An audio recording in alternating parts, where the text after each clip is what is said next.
Welcome to Season 4 of the Knack for Business podcast. Today's sponsor is at Hive. If you're in Ottawa and looking for a professional space to record, meet clients, or just get serious work done, they have a podcast booth, private offices, and meeting rooms available to members. And if you're not in Ottawa, their online membership still gets you into the community and events. Link is in the show notes. Question to the audience. Are you building your business on habits and systems or just hoping things hold together? So, if that question is hitting home to you, you're not alone. Most of us build fast and fix later. And that's exactly when things start to crack. Today's guests know that feeling, and they spent years helping people get ahead of it. So we have two guests here today, and the first one is Colby Jardine, is a partner at Iron House Pro and co-host of the Built to Last podcast. He works with leaders and business owners who are trying to make real change, better habits, clearer systems, and a direction that actually holds. It's not about quick fixes. He helps you build routines that fit your life and a business that doesn't fall apart under pressure. His background in health and nutrition gives him a grounded, practical way of looking at how humans actually work and what it really takes to shift. Our other guest is Levi Lawrence, Colby's partner at Iron House Pro, and also the co-host to Build to Last. His work is about helping you build something that lasts too. A brand, a community, a body of work that's true to who you are. He works with service providers and business owners who want to tell their story and build from a place of purpose, not pressure. He's the kind of person who asks the question behind the question. And together they run Iron House Pro and produce the Built to Last podcast. You can find them at ironhousepro.com. Gentlemen, absolute pleasure having you here today. I appreciate it. We're having one of those busy weeks, but we made it. We finally made it, which is awesome. Do you have a favorite quote or saying you want to share to the audience? So my favorite quote is actually not it's not a quote, it's a paradox. I think life lives between paradoxes. I apply it in the work world all the time. So for me, it's the following two statements equally true. The little things in life matter most, and don't sweat the small stuff. And between that, I love presenting like both those things are true, and we got to live, operate, build businesses and build ourselves between those two things. Mine for a while has been, and I don't think there's actually a direct author from this. Somebody said it once. This too shall pass. So yeah, I take that in it just applies in so many ways. You're caring too much about things and things are stressing you out. And yeah, it just kind of keeps me level. I like it. Colby, what was the moment you knew habit change was the real work, not the strategy? That's a very loaded question because I got answered like personally and professionally. I guess from a professional standpoint, I had like natural capabilities that made getting myself into situations easy, but the execution part was where I was starting to fall apart as I got older, started to realize there was pieces missing from just riding the coattails of my natural talents. So I think like that was a nice shift for me. Met some great mentors that kind of helped me develop some new habits, and I suppose that got translated into the business side, and that's what piqued the interest to get into this in the first place. And also when we met Levi a few years back, we actually merged companies. So then that kind of process side of things and habit change became even more of a reality in our own business. We started off as a creative agency first, and that's the kind of the background that I had. I was, yes, in the health industry as well, but we spent a lot of time making creative content in that other company. And it was great. We were making national ads, and I got my feet wet with that whole thing. And then when that didn't end up working out, I was very young. And so when I shifted, it was like, let's start a creative agency. And then a few years later, met Levi. And yeah. And you're both still smiling, so that's a really good sign. Levi, for you, when did you realize that most people were building brands that didn't actually feel like them or look like them? Well, and it's not just brands, it's even just like building the organizations or the businesses or the brands as well. But most people, not everybody, but most people get into these things because of something they're good at or something they enjoy. Chefs create sauces in restaurants and food products, and, electricians start electricians businesses. And then you find out that like building a business is its own trade. And so like what you're good at and why you get into business, and then you become an entrepreneur, you become a business builder, and they're two separate things. And then, so like my understanding is like seeing yourself as the entrepreneur, the business owner as its own trade is not sometimes the same identity as what you saw before you get in. But then also, I don't know if anybody gets into business with a certain amount of like naivete or like they almost need to not know some things to jump in. So there's always a little bit of that correction, unless you're on your like second, third, fourth business or you come to it in a close family of business owners. Speaking of the transitions, I mean, you both transitioned into each other and became one company. What made you decide to do that? What was the trigger? Was it just you complemented each other? You had different skill sets that this works really good. What made that soup, that recipe come together? I think the stuff you just mentioned is why we sealed the deal. But I think the way it started is I had a separate company called Pragmatic Solutions, and it was really just around helping businesses adopt technology, change their systems, and become a little bit more modern and able to grow their business without depending on just the founder or the owner. And I was doing it on my own. I had a small team of 5 supporting me, and I just didn't want to do it alone anymore.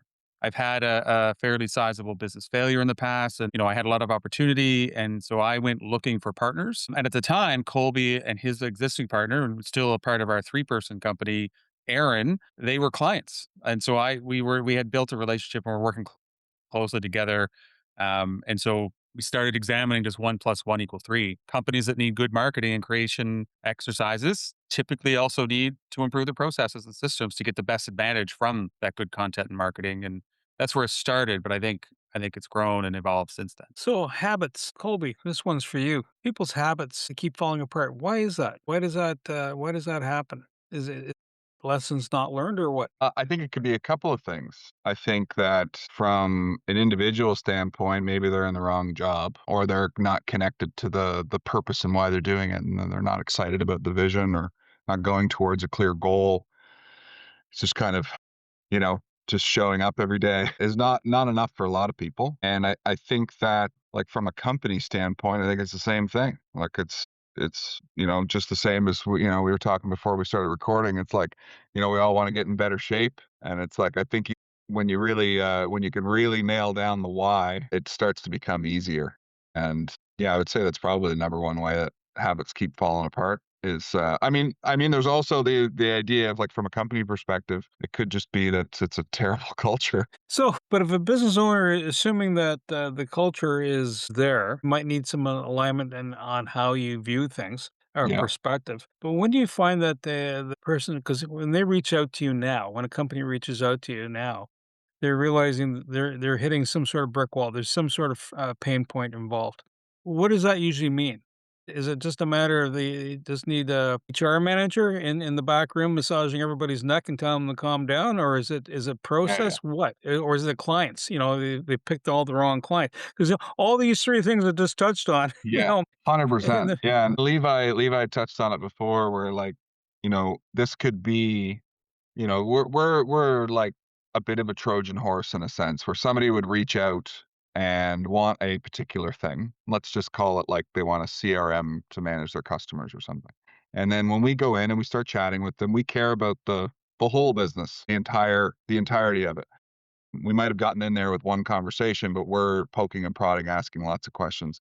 And then pretty quickly, we can start to see that there's some other opportunities or challenges that we're seeing that might need to happen or be taken care of first. And we'll have that conversation then. And people are, if you go into a business and you're the technician kind of role, if you're an electrician, you start an electrician business, there's going to be gaps in your knowledge and there's gaps in all of our knowledge. And we need to bring in advisors or hire the right people to fill in those gaps. And I think a lot of people, I guess, maybe just don't see exactly what they're missing. So then they start reaching out for help. And oftentimes what they want isn't exactly what they need. And we can hopefully guide them in that conversation. It's funny you what use the everybody, term Trojan horse because I think about it more from a like people see symptoms and like we get to go through that diagnosis. So it's like 2 analogies for the same thing. It's like they know they're overwhelmed, or they know they're frustrated, or they know something's not working, and they know people's unhappy. But then I don't know if we've ever had a customer being able to come in and say like, "This is what I need." They just come in with, "This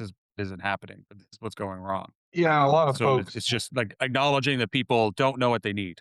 They just know what don't want. and a lot of folks will come to us because somebody said, "Hey, you should go talk to these folks." And they're just because that's a trusted relationship, we end up having that conversation and it kind of goes where it goes. But I would actually argue like most folks wouldn't even really know where to start like to Google like to solve these issues. Like, what exactly am I searching for when I'm trying to solve these issues? And I understand that. Like, I get it. And there's some stuff we can talk about later in the podcast that is hopefully going to solve that problem. So the other aspect that I understand is you deal with the tech stack. Sometimes, like you're mentioning earlier, somebody goes, "Well, I think I might need this."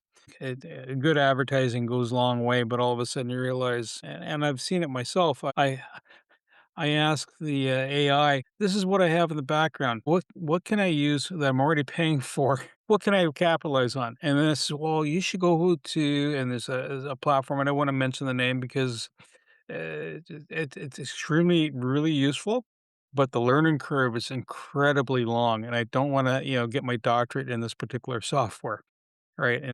And doing image editing, right? Apparently, does fantastic stuff. There's a 6 hour training video, and I'm sitting there going, no, no, this is not going to work.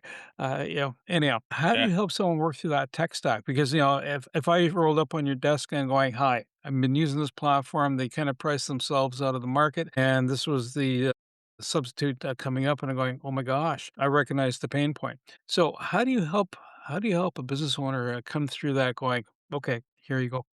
This is a place where I think I feel very strongly about. It's an area where I don't think we realized we were really good at something until the customers started telling us that we were good. And then we looked at it like, this is the one area where I would say we're one of the best in the world at helping an organization select the technology they should use from an agnostic perspective. We don't resell any technology. We don't have any stake in the game. And we approach it from a like what fits you. And we need to know what you're trying to do, what you've already invested in, what your goals are, like what's success for you, and profit, for profit, whatever, and go through that as a like an intentional exercise because 1,000 people are trying to sell you a widget every time you go online. So I feel really good about being there, but it's like really understanding where you're trying to get to, what you've already done.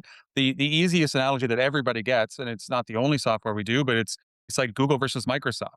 There is no like people will tell you what's better or worse, but it's like comparing chicken versus steak. There is no one that is universally objectively better than the other. It's 100% subjective to the situation and what else is going on where you're at. And so, like, being able to decide what system you should use and how much of it should you use, like, that's a conversation that, like, if we could just sell that, although, like, that's so connected with other stuff, but like, that is the little nugget that I think we're everybody wants that, what we're best in the world at. And I think that's where we really got it nailed. Had another podcast with another person. He was saying that AI is coming to the point where you can have agents running in the background. And then he made another comment, and I'm thinking, oh my gosh, it almost reminded me of why you wouldn't want to buy a VHS tape anymore because it has a shelf life. The software has a shelf life, but if you have the entire database attached to that shelf life, heavy saw, you gotta migrate it. So, how do you help people pick software when he described this as software it's as disposable? It'll have maybe a 3 to 4 year lifespan. So, if you're using AI agents now, right, to run certain tasks, if the company, you know, doesn't matter which one, decides we're no longer supporting this because it's not feasible for us, but that's what you use. How do you manage that? To me, that's a disruption, right? A planned obsolescence, or even not even planned, it's obsolescence happening and when you don't want it. Yeah, yeah. How do you manage that? Yeah. Well, we enter the conversation like one of the things I say at the beginning is like change is no longer the constant. It's the acceleration of change that is the new constant. Like we can acknowledge it's only going to get faster. It really depends on where you're at. I know for me, for most organizations, it means reducing your dependence on any tool, which means stronger processes and pulling like if you're using Claude or ChatGPT or Gemini or whatever, regardless of what you're using, if you are using an AI tool day to day, is you pull out your prompts and you pull out your context and you pull out your instructions as a team of how you're going to use those tools, and you don't store them within the tool. You store them outside so that you're more agnostic and you can switch tools easier. The brain of your organization isn't in one system that you can't migrate from. And that's part of selecting. But at the end of the day, you don't want to increase dependence, but for sometimes you have to. Like we're working with some companies that they work with vendors or suppliers or partners that force them into it. Every situation's unique, but the change is going to happen quickly. It's not slowing down for sure. And even on the AI side, even if they don't change and you have to change your whole processes, like expect a dollar bill payment to get there that you don't currently bet on. So to change the game for sure. The analogy I give a lot, because we're usually like bringing complicated technology to people who are good at business but new at tech. The way I try to say it is like you've always had the capability of hiring 100 students or getting 100 interns. Like there's always been capability for you to get more resources. But if you don't have really strong instructions, guidelines, and onboarding and very specific, like this is exactly what I want you to do within these guardrails to be successful, which is what you should have for these tools, then you're going to become dependent on people as they gain expertise or knowledge. Reduce dependence by building better systems, not everything in people's heads. When's the right time to build a system? Before you need it or after you feel the pain? Well, depends how self-aware we are. I think everything that Levi just said kind of nails it. Like it depends what you want out of this, as a business owner. It's like if there's things that you're naturally good at and it's all just in your head and you're okay with that, and then you're like, well, I'm not really good at this, so I'm gonna go hire an admin assistant and whatever, depends on the size that you're at. People get sick and things get busy and things get forgotten. So I guess if you want a little less stress and a little bit more capability to grow or to step away, then I would say right now, best time to plant a tree, I think. I hear you on that one. I totally hear you on that one. Yeah. Yeah. So, solopreneur starting up, like, first off, what's your ideal type of client profile? Yeah. There's a So we have few of them, but I think like the one that I've been focusing on most, like we can do a lot of things for a lot of people, but the where I think we deliver the most value that gets me up in the morning, the reason why I started Pragmatic, much less Grow here, is we call it the transitioning founder. Somebody who started something, you could be a few people, you could be dozens or 100 people. But you started something, you've got it to a certain point, and you're coming up on a transition. You could want to sell your company, you could want to transition, and you could just want it to depend on you less so you can focus on family or change your lifestyle. Whatever the transition is, you realize that you've built something around you that doesn't allow you to have that freedom. And you typically think about entrepreneurship and business ownership as being more free, but it's very easy to build those handcuffs around you that don't even see coming. That founder, typically you want a certain amount of complexity. So it's more 5 or 10 employees, definitely up to the 2, 3, 400. You've built it, it's stable, it's profitable, but then you want a personal life challenge or change and everything's in your head, or delegation isn't there, or people aren't empowered, or you don't have any data, you don't have any way, like it's just that's where we come in. And that's the type of customer that I really like. Because that it's not about helping you become a little bit more efficient and saving some dollars and increasing your bottom line, which are all things we can help you with. It's like we can give you an extra multiple on selling your business for your retirement, or we can give you back time in your week for you to focus on family or new projects or peace of mind, or we can make your life healthier. Like those value props, even in this business world, are really like fire me out. Yeah. You know, And there's also that idea of like, there's a lot of folks that might be in like the office side of things, like, management and, people that have high paid roles, but are doing not so high paid tasks. Like we can start to save time so that we can like keep the surgeon in the surgery room. Uh, it was probably the best analogy for that because there's a lot of that going on and that like kind of busy work and like we can help people do what they're great at and also help those key people be able to step back. as we started the podcast before we started recording, you mentioned something that you're coming up with, and we'll get into that in a second. Do you also look for the gaps in the business too, where the pain points are, and then find a solution that, yeah, you can go find the solution, but you're going to also offer that solution, which would lead us into the bookkeeping service that you're now launching? Well, I think it's a value add, but sometimes I'm sure it's a frustration. But no matter what anybody buys us for, we can just do a website or we can do content or we can do training or what have you, or help you use AI. But no matter what they do, we start out with taking a bigger look at the entire business, start to finish. The number of times we've gone in and they want this, it's like, well, but this isn't going to work. Like the most perfect piece of content's not going to work if you can't handle more in operations or if you don't have a way to execute the sales process after you can lead. Like, so we do take a bigger look. And so gap analysis, whether we call it that formally for all our clients or not, is a mandatory start of every engagement. And so even though we do some very specific projects, organizational gap analysis is in everything we do. Just so we get a better picture of because nobody, like, have you ever heard is it Harvard that does the drill on the hole analogy? Nobody ever wants to buy a drill. They want the whole. And so when they come to us for a CRM, nobody ever wants a CRM. They want more easier sales, or they want an easier, less headache, or they want to be able to delegate easier. Like the purpose of what they're coming to us for is never the tool, the widget. And we just go in knowing that. So gaps are everything. Part of this look, though, is not just, "Hey, I've got a standard operating procedure here, I've got tech stack over here, I've got people over here, I got my books over here." It's also the brand. So do you also help with the marketing element too? Do you wrap that Yeah. into the overall package? Yes. Yeah. Yeah. I love that stuff. The branding, like coming up with disruptive things. Like the first company that I had, we were selling a product that was expensive and it didn't taste very good and it didn't have a lot of science. So I had a lot to work with from the marketing standpoint. But I learned a lot about like how people react to stuff and like how you can interject humor or something that like stops somebody from, you know, scrolling now, I suppose. But yes, yeah, we love doing that stuff. It's not a huge percentage of the things that we do, but it's always playing some sort of piece or role in what we're doing as an overall project. Because I think like the content creation, like a lot of people think like social media stuff that lives and dies really quickly. We like to create things that somebody can use for a long time. Say somebody wants to become the best place to work, an employer of choice. Like we'd be able to build really great content so that they continue to get great staff applying to their business. More Well, so, I might just double click on that because like what I like about us versus other marketing agencies is like we understand marketing and strategy and digital marketing tools, but then a lot of our clients don't realize that that can apply to recruitment at all. Like they think of marketing and sales as just I need new clients, but the bigger problem for a lot of like manufacturing and hospitality companies we're dealing with, they have a bigger problem in finding the team than finding customers.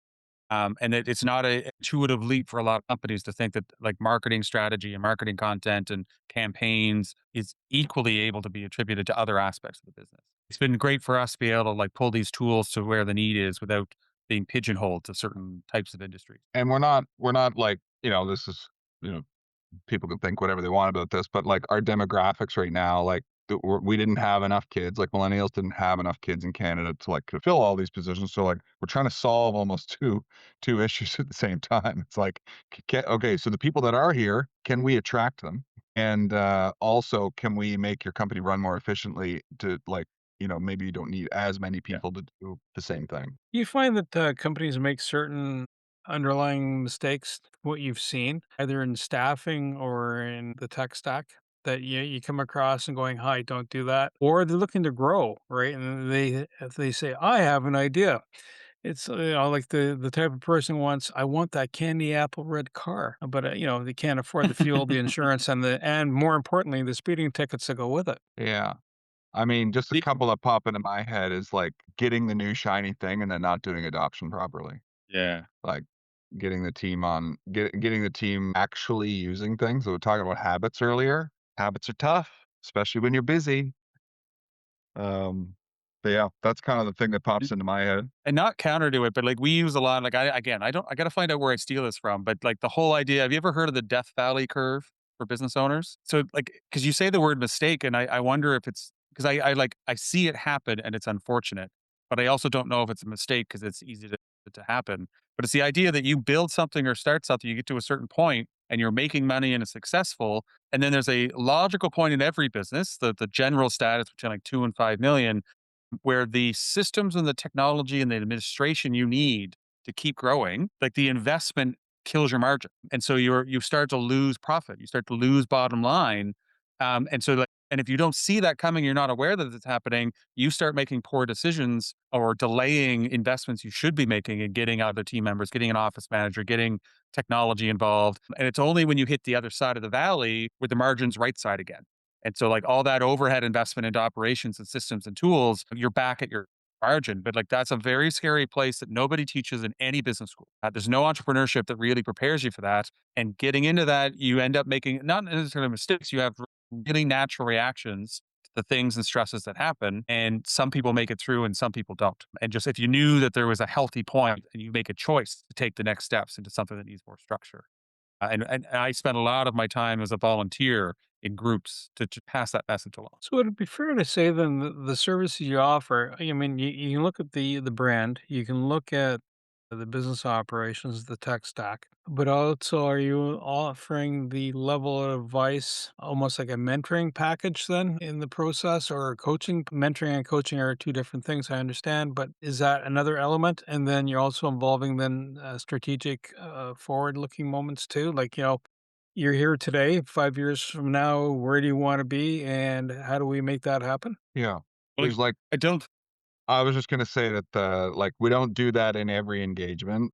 I mean, it happens in conversations just in passing a lot of the time, but we do often get asked to run strategy, and it is an absolute blast. It's like usually we try to do it over a couple of days, and we love doing it, especially if they're like if that's where they feel most lost, and they've got that like that self awareness piece of like, man, I just really need to talk in a safe environment and open all these things up, and not some people wanna be told what to do because they're a solopreneur and they're just, like, tired of their ruminating in their own thoughts, which is super fair. We don't love to tell people what to do, it's their business, but we can open up all those possibilities, put them up on a place where we can all see them and talk through them, and we love it. Yeah.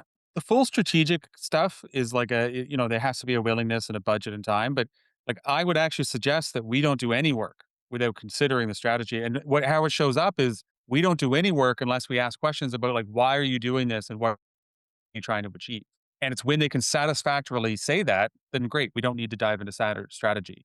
But if they have no idea, they're like, a lot of that's like, well, no, we don't know. We just, that's the thing we think we should be doing. Then we're like, let's pause because you really, I'm a big believer that all decisions should be filtered through what you're trying to achieve. There's no arbitrary definition of success. What are you trying to do? And then let's help make the decisions today. So it's strategic, like it's not, we don't call it a full strategic planning, but it's an element in everything we do for sure. The coaching and mentoring you mentioned is one that we struggled with because we only have so many people who could offer that really good coaching and mentoring. We're all members of peer groups. We all try to do that level like free in our communities, coffee chats. We're very generous for time, but it's like, I'm worried about overcommitting. Like, I don't know how. Anyway, I'm very interested in where that goes, but like, how do you sell it? And it feels a little weird to sell. And we use it as a generous thing that we do. I love it, like, it's one of my favorite things, and it's a passion that I'm gonna continue to go towards pretty heavily over the next couple of years. I think, where we can help, we'll obviously help in, like, those coffee chats, and, like, those are the chats we enjoy having, so it doesn't feel like work, right? It's like if people are We also have to get paid at yeah, some point. So we got to yeah, like, be I careful. it's true, like, it's true, The though. It's like, mix. we go to these peer groups. I'm a part of the Canada Bridge Entrepreneurs Organization, and this is why we join those groups, so we can talk about those hard things and give our perspective, share from our experience. If they can get something, great. If not, that's fine too. But, yeah, I'm definitely gonna be getting into coaching more and more. Areas do you serve right now? Like, do you local or are Is, you is on it, the East Coast? Are you national here in Canada? Are you North American or are you just, you're globetrotters? You're getting yourself your Bombardier jet so you can go south of the border or east or west? we're deeply rooted across Atlantic Canada. Like, I think we're really well connected and do a lot of work in that region. And we've been making a lot of efforts to get outside of that region. So, we met you actually on a business development trip to Ottawa and Ontario and Niagara and Toronto. We've made some efforts out west in BC and Alberta. We were looking at the States. We've kind of paused that for a minute in time. We've done some outreach to the UK, but we really want to diversify because in Atlantic Canada, it's a very like all of Atlantic Canada isn't the size of one city on a world scale. And one economic issue or one thing happening affects everybody. And so we really are making some efforts to get a little bit more. The next kinda goal, Bernie, is, like, to choose and, like, tap into these other Canadian markets and then also the UK. Those are gonna be, like, the 2 focuses, hopefully doing a bit of both, like, simultaneously. I've been told in the past, and this is a guy that writes SEO or works on SEO. He goes, the riches are in the niches. Are you going to go into a niche? Or are you a broad spectrum? Are you working with people that make widgets? Or are you doing working with people that create software as a service? Like I know business is a business, but sometimes if you're a farmer, it's not the same thing as a mechanic. You might be fixing We, your tractor a lot, but yeah, but not the same thing. well, so yes and no. I mean, we have this conversation because it is easier to market and grow a business if you focus and you find your niche. And I keep coming back to like, we are really by design right now generalists. We're really great generalists. We're able to see the big picture and connect dots, which for some, like, I mean, I'm not calling us a doctor, But at some points, you need a GP who can see the bigger picture and then find the specialist. And I think we have a lot of value in being that generalist. If we've been under the hood of well over a couple hundred organizations of all types, First Nations, government, for profit, large, small, nonprofit, NGOs. And I would actually disagree that at the core level, everybody has the same problems. Everybody has some kind of strategy or future goal or purpose. Everybody has people, typically, the ones we deal with, everybody has people involved. Everybody has some kind of operations and need to get something accomplished. Everybody has money involved. Everybody has finance. There's 5 pillars and we look at them. And then eventually we get to some kind of specialization. And we've just really invested in that network. So we have, you know, 50 or 60 people we pull in if needed, or we'll just say, we've identified you need this. Let's go find you an expert because this area. But there is so much recurring problems. You know, the person who makes a barbecue sauce over here, and the person who does metal manufacturing over here, and the person who has a SaaS company over here. All this difference is the metrics. Like the actual fundamentals are all the same, and they're all using a lot of the same systems. When you come up to a company or the company comes up to you, in fact, how long does it take to kind of divine through typically? And again, I know this depends because we're not all built the same, No. right? You know, Oh no. if you're 3 feet tall and you're 30 feet tall, the clothing ain't going to fit right, and it's going to take time to suit it up. But how long does it take normally for a company, to come in and, and then start engaging and then getting results? Yeah, what's your typical? 3 months to 3 years, Colby. Yeah, like that classic answer, it depends. Like I But it's hate, long. but it is, and like for people to, you mean to start seeing a difference like once they do engage with No, us? no. So when do they would they become a customer? Sales cycle. Well, a customer, but also at the same time, when are they seeing results? Like, I mean, if I'm Oh, starting from ground zero, right, and I'm building out Yeah, a new product, and I'm coming in with brand new IP, and I haven't even got it patented yet, right? Or yeah, hopefully it's patentable. To someone that's, I've been running yeah, a business. I'm an electrician, or I'm a yeah, plumber, or yeah. I'm a business of some sort, where there's a commodity attached to it. What does that cycle look like? Is that a couple of weeks and they can start seeing again, depending on what you're fixing, right? Yeah, yeah, And, 100%. and I get it. I get you now. I would argue day one. So the reason I would say that is because we've gotten really good at like getting clarity and having a big trust building conversation where we can just open everything up. So if we can deliver a level of clarity, ask questions maybe that you haven't really thought about before, or actually give you the space to be able to think about them for a minute. I would say day one, you start getting those like kind of like, oh, like I can actually see things a little bit differently and I've met the people that can help me with this thing. So if that offloads a little bit of stress on the owner's brain, then great. But as for, seeing like a return on their investment or starting to save time, it kind of depends what we're doing. Like we can show them how to use certain AI tools that might save them time immediately. But then if we're implementing a project management system, that might feel long because it's like, oh, your workflows aren't actually written down anywhere. Or there's certain it might process. get worse before it gets better. Yeah, it might. We're going to take 6 steps backwards, and it's going to feel like we're Yeah. taking 7 forward. But yeah, like there's little wins along the way that we can do right away, that'll kind of like start gaining that confidence that like, okay, we're trending in the right direction.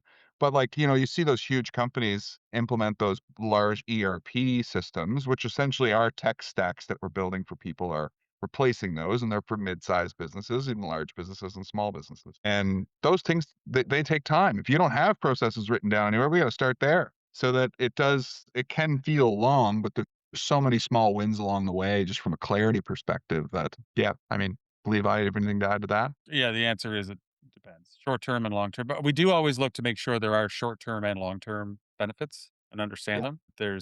It's just certain investments that most businesses need to make that aren't going to give you an immediate return. They're building structure for the long term. Well, you So had a great it's way of describing that, Levi, that we call it artificial profit. Yeah, we talk a lot about the artificial margin and technical debt, which are terms from other industries, but artificial margin is you get to a point where you're hyper profitable, but only because you fail to invest in the things that will allow you to grow. And so you get like, and that becomes really dangerous. Like you might be hyper profitable, say at 1 million, you got a small company and you're like, oh, I got to, but I don't want to spend. I don't want to spend all this money I'm making. It's like, Yeah, but you should have spent and kept a regular margin, and then now you wouldn't have problem. So you have an artificial or inflated margin, and just talking about that concept. And then technical debt is it's a software development term where you cut corners, you knew you cut corners, take advantage of an opportunity to, whatever, but you like track it. Track it when you're cutting corners and making those heroic deliveries or those things that you're doing because it's accumulated risk. And just know you have a debt and then justify some of that stuff that eventually you got to catch up to. Yeah. Pay me now or pay me later. Yeah, Yeah. exactly. Yeah, and that goes the same for the choosing the technology too. Like if we don't understand their goals or if they don't understand their goals and they're trying to choose a technology and they're trying to grow, it's like, oh, you're going to invest all this and learn it, and then it's going to be a waste of time. Because And you're those gonna technology salespeople are really good at what they do, like really good at what they do. and they all do everything now, Bernie. I'm not sure if you And it realize that. hasn't made me supper in the last couple of nights, I can guarantee you that.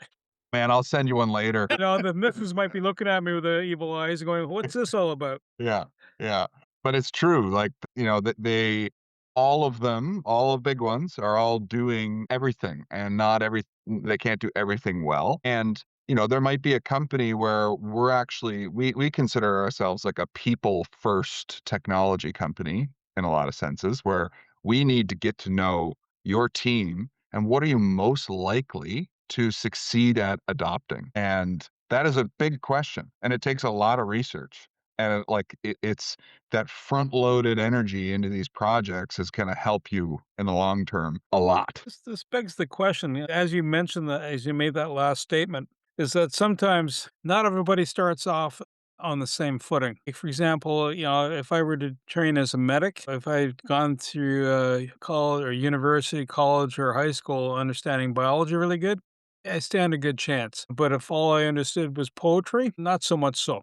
And not to this either end of the spectrum here. So do you offer training then to people going, listen, before you decide, because I know you're agnostic and you're going to say, listen, this might be the best fit. It's like getting recommendations on the type of clothing to wear when you're hiking, you know, in the Adirondacks or on the Alps or the Rockies or out in the East Coast somewhere, right? The outfit might change and you might be offering something, but is there a point where you tell the person, listen, you gotta get yourself kind of spooled up and understanding what's behind the scenes? Is that kind of a dual thing, or do you just go, you make it are you the easy button and going, hi, this is the best fit for you? We internally have a mantra that we make our teams say at 2 team meetings every week. And is it's we are to help our clients reach their future potential. And it's regardless of the contract, our team is all empowered to like make future proof decisions. We are the champion to raise the flag of best practice. But at the end of the day, we're going to work with you. But if they're like, are you sure you want to do that? Or is there another way? But we end up doing training and education for probably 20% of everything we do. More often now, what we're getting really good at is we go into organizations and we build their training. Like, go back to the Microsoft Google example. Almost every company in the world uses one of those two platforms. And I think we got 6 projects on the go right now where all we're doing is we're not showing them how to use Google or Microsoft because they got the basics, is that we're helping the company build the onboarding guide and the usage policy of how that team's going to use it the same way. And usually it's like, how are you going to store shared files and what are you going to name them? Are you going to use some of the chatter channels or texting threads? Are you going to manage projects through there? Are you expected to use email in this way? Are you expected to share calendar invites? Like, we go through a really we're talking about 10, 15, $20 million companies, dozens to hundreds of people who still don't have that level of awareness on this tool they pay huge amounts of money for. And we help them build their own training for the next hire. And you get better and better at building training for them, their voice, their handbook. Wow, that's a lot of moving parts. And just as you're again having worked in corporate and going, there's HR, there's organizational development, there's the learning department, then there's facilities, and just the logistics. Each one of those boxes have their own unique strategies for success. So, is there any information you want to impart to people? To say, listen, I got to reach out to Levi or Colby. Is there a flag that you wanna put up and say, listen, if you're experiencing this, knock on our door? Well, I'll just be quick on mine because I'm like we do a lot of things. We have a team we've invested in, and so like at some point, if we're going to do a project of services, but my mission in life is to make it easier to grow a business. I think all like it's going to be entrepreneurs sticking their hands in the ether of the world and making change is good at what fix. Like I don't think there's anything that isn't going to be fixed by somebody, and it just doesn't have to be a for-profit business. And you shouldn't have to learn the hard lessons on your own. I've been through a lot. I've made a lot of mistakes, and my time over fee is free. LinkedIn is my love language, and meet other people, join peer groups, have real conversations with people who get it. Work aside, love to work with anybody, but have real conversations with people who get it, who have done it and who have made mistakes, because like almost all the mistakes I've had and see in our companies, everybody else has also. So like don't learn the hard way unless you have to. Yeah, I would second that too. Like, there's so many things that you think you're going through by yourself, and unfortunately, we are not that unique. And we run into those same problems over and over again. And when I first joined a peer group, it was just incredible. Like, I go in there and there's some of these companies that are like 200 million in revenue, and I'm like, oh my gosh, I'm nothing. Like these guys are incredible. And then you start to hear some of these stories, and you're like, oh my gosh, like this is exactly what I'm going through. It's just like, it's just different levels. And it's really nice to know that. And I just like, same as Levi, like the door is open if people just want to like chat, like, hey, I'm having this issue. Like, let's just talk about it. If there's something there, there's something there. If there's not, there's not. Um, similar to you, Bernie, you just seem to love to have Mhm. conversations with people, and Yeah. it just keeps It's a very lonely journey. It's a yeah, very lonely journey. And so it's yeah, Not just if you make it keep less. talking to people. Not if you keep talking to them. I meet people who haven't yet talked about it, like they keep it to their chest, they're new, and I'm just like, don't live in that stress. Like I just like you gotta share, you gotta talk. You gotta be a little yeah, bit vulnerable. yeah. So you guys have a podcast that's out there. How do we find it? I mentioned the name earlier, but where do we find it? We should be everywhere. So if anybody can't find it, please message me. But audio is on all the podcast places. And then we also put up the video on YouTube. Sometimes people really resonate to seeing faces when they talk. So we try to have both. And it's not really about our business. We both started it for probably different reasons, but it's hard conversations around, especially leaders who have business and personal things that are all intermingled. And there's conversations with no easy answers. And we just want to have those conversations with people who get it. And so it's about change, it's about challenge, it's about overcoming, it's about and built to last refers to companies and people. And so we're long format, long conversations about really meaningful things. And how else do you make 30 or friends after your 30s? Like I'm in my 40s and get to have these 2-hour meaningful conversations with people and like things that I just don't get to do at a bar or a chamber. And so it gives Yeah. us a lot of joy. The guests are from all over the world, which has been so fun for us because we get the perspective of like, different markets and stuff too. Get, selfishly get educated on a lot of things that we're curious about. And I'll also say that I think that like with social media, LinkedIn, all the social platforms, like we're all putting our best foot forward and saying like celebrating the wins and all that stuff. And I think a lot of people like look at that and go, oh my gosh, like I'm doing such a bad job. I'm a mess. And it's like, if we can keep telling these stories, but like everybody's kind of a mess, then it's like, okay, not all, okay, that's validating. Great. That's good to hear. Like that means I can keep going because everyone is just doing that. They're just like, can I just keep putting one foot in front of the other? Gentlemen, thank you so much for your time today. I really appreciate it. And, if the Knack for Business listener, if you're hearing this and something goes, hey, because you might have found something in this conversation going, I might be experiencing one part of the journey inside your business space. And then, yeah, I also have this problem or I have this issue, and not necessarily a problem, but, or you've maybe it's coming to be a problem soon. I reach out to Levi or Colby. Why not? They're findable on LinkedIn and listen to the podcast Built to Last. And I'd also like to extend some thank you mention to Bernice Williams because she is the connection between the thread and we all met at Hive. Everything you heard today is for educational purposes only. It's not professional advice. Before you act on anything, talk to a certified expert in your area. Your accountant, your lawyer, someone who knows your situation.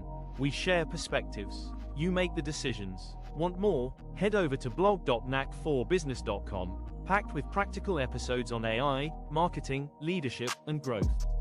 No fluff, just the good stuff. Subscribe while you're there. Until next time, keep building.